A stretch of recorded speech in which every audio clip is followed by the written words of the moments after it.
कामगार एकजुटीचा विजय असो, कामगार एकजुटीचा विजय असो। आमच्या मागण्या मान्य झाल्याच पाहिजे, आमच्या मागण्या मान्य झाल्याच पाहिजे। कोण म्हणते देत नाही, घेतल्याशिवाय राहत नाही। कोण म्हणते देत नाही, घेतल्याशिवाय राहत नाही। भीक नको। सोलापूर जिल्ह्यातील मंगळवेढा तालुक्यातील एकमेव सहकारी साखर कारखाना असलेला श्री संत दामाजी सहकारी साखर कारखाना, या साखर कारखान्यावरती इथले कामगार, रिटायर झालेले कामगार 15 ऑगस्ट पासून या दामाजी सहकारी साखर कारखान्याच्या गेटवरती आंदोलनाला बसले आहेत।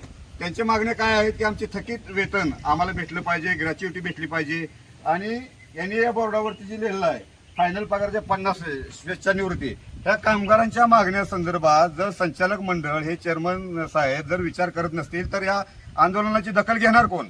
या संस्थेवरती 28 कोटीमध्ये साखर कारखाना तयार झालेला, या कारखान्यावरती साधारण आता 400 कोटी रुपये कर्ज झालं। 2 वर्षाच्या खाली या संचालक मंडळाने एक रकमी 94 कोटी रुपये काढलं आणि त्या 94 कोटीमध्ये कामगारांच्या थकीत देण्यासंदर्भातला विषय प्रामुख्याने एनसीडीसीला समोर दाखवला।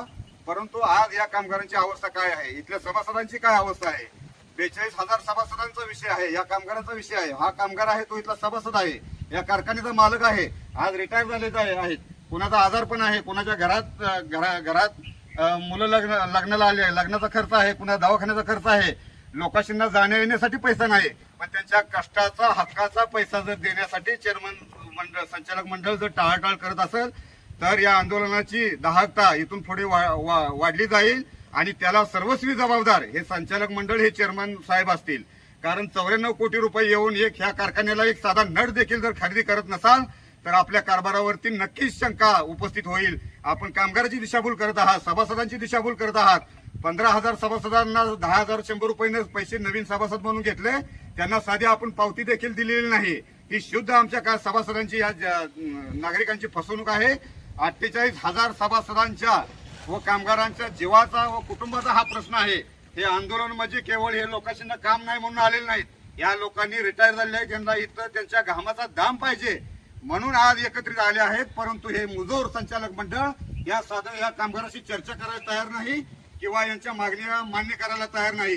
जर आपण या कामगारांच्या नावे जर एनसीडीसी कडून कर्ज काढलं असेल तर त्यांचा हक्क त्यांना मिळवून देणं हे आपलं काम आहे आणि त्यांचं फायनल देणं गरजेचं आहे।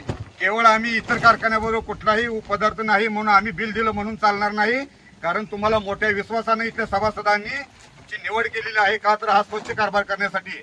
परंतु आपण एक रकमी 94 कोटी रुपये मिळाले असताना देखील आज कामगाराला इथं बसून आंदोलन करायचं जर वेळ येत असेल तर याच्यापेक्षा लाजिरवाणी गोष्ट दुसरी कोणतीही असू शकत नाही। आपण आता नव्याने 200 कोटी रुपयाचा प्रस्ताव केंद्राकडे पाठवत आहात असं समजतंय। केवळ ही संस्था काय तुम्हाला पैसे काढून खाण्यासाठी दिलेली नाही, तर ही सभासदांची व कामगारांची हक्काची संस्था आहे। ही अबाधित राहण्याकरिता आम्ही या ठिकाणी या कामगारांचे मनोबल वाढवण्यासाठी या आंदोलनात सहभागी झालेलो आहे। जर या संचालक मंडळाने, चेअरमननी जर याची दखल नाही घेतली तर आम्ही हे आंदोलन अधिक तीव्र गतीने पुढे नेऊ। याला सर्वस्वी जबाबदार संचालक मंडळ व चेअरमन मंडळ असतील।